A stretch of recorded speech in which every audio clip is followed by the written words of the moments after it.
isa ka sa paborito ang sopas ng Jollibee? Di ka ba nagtataka kung paano nila naluluto yung sobrang creamy at sobrang sarap na creamy macaroni soup nila? Today nga ituturo ko na sa inyo ang sekreto kung paano nga ba magluto ng sopas na katulad ng lasa sa Jollibee. To start nga ay nagpapakulo na pala tayo dito ng tubig sa isang lutuan. And makikita ninyo dyan na naglalaga na din ako dito ng itlog na perfect katandem ng ating sopas. Isasabay ko na sa paglalaga itong leg part ng manok. Huwag kayong mag-alala guys, nilinis at kinuskus kong maigi ang itlog bago natin yan isabay ng laga sa manok. Bali ilalaga lang natin ng 40 minutes itong manok hanggang sa lumambot at 15 minutes naman sa itlog. And since lumambot na nga din yung manok na niluluto natin kanina, kaya uumpisan ko na yung himay-himayin. Ito naman pinagpakuluan ng manok ay set aside muna natin. Wag na wag nyo po yung itatapon ha. Medyo mainit-init pa nga itong manok natin dito guys, kaya gagamitan ko lang yan ng 2 tinitor para mahimay na agad natin yung laman. Kaya kung sakaling gagawa din po kayo nito, lutuin nyo na po yung manok ahead of time para mapalamig ninyong maigi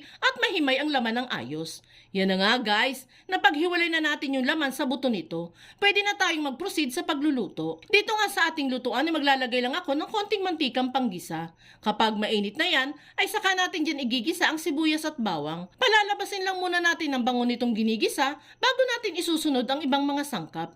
At kung nakaabot ka sa part ng video nating ito, it means na interesado ka sa sopas recipe na sinishare natin ngayon.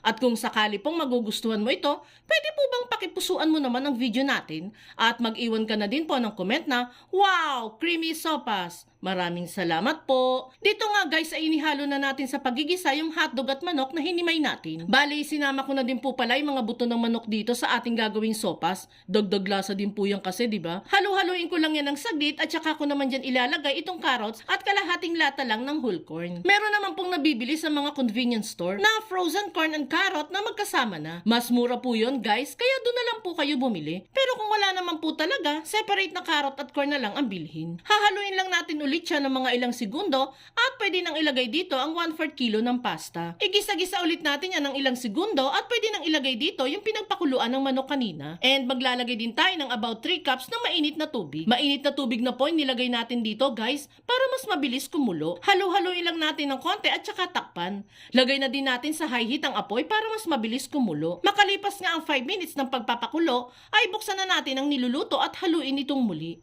At this point guys ay maglalagay na tayo ng paminta, isang pirasong chicken cube at konting patis muna. Mapapansin nyo din dito na nagpalit na tayo ng pinaglulutuan ng sopas. Natagas po kasi sa screw ng kawali yung tubig, kaya gumamit na tayo ng mas malalim na lutuan. Hinalo-halo ko lang po saglit itong niluluto at saka natin ilalagay ng isang lata ng evaporated milk. Enough na po yung isang lata ng evap guys dahil may ilalagay pa tayo dito na magpapakrimi palalo sa ating sopas. Takpan at hahayaan lang natin itong maluto ng kahit 2 minutes lang. After nga ng 2 minutes ay buksan natin ito at i-check natin kung malapit na nga bang lumambot ang carrots at pasta. And since malapit na nga yung lumambot, kaya magtitimpla na tayo dyan ng cream of mushroom powder. Ito talagang sikreto guys sa kung paano magiging creamy at malapot ang ating sopas. Kanawin lang natin yan sa estimated 2 cups na mainit na tubig para hindi ito mamuo doon sa niluluto natin. Durug-durugin lang natin yung mga buobong powder dyan at kapag okay na, ay directly natin itong ibuhos sa ating niluluto. Haluin lang natin ng haluin hanggang sa lumapot na ang niluluto. Kung sakali pa lang nakukulangan po kayo sa lapot ng sabaw,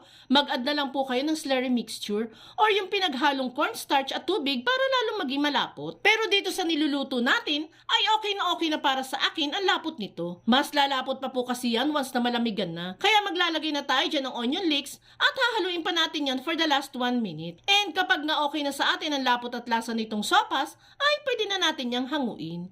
And there you have it guys, ready to serve na itong Jollibee style sopas recipe natin. Ngayon ng panahon ng tag-ulan, perfect talagang humigop na mainit na sabaw ngayon. At isa itong sopas natin sa pwede mong lutuin ngayong rainy season. Kaya kung ako sa inyo, itag mo na ang pamilya at barkada mong mahilig sa sopas at subukan nyo na ding magluto nito.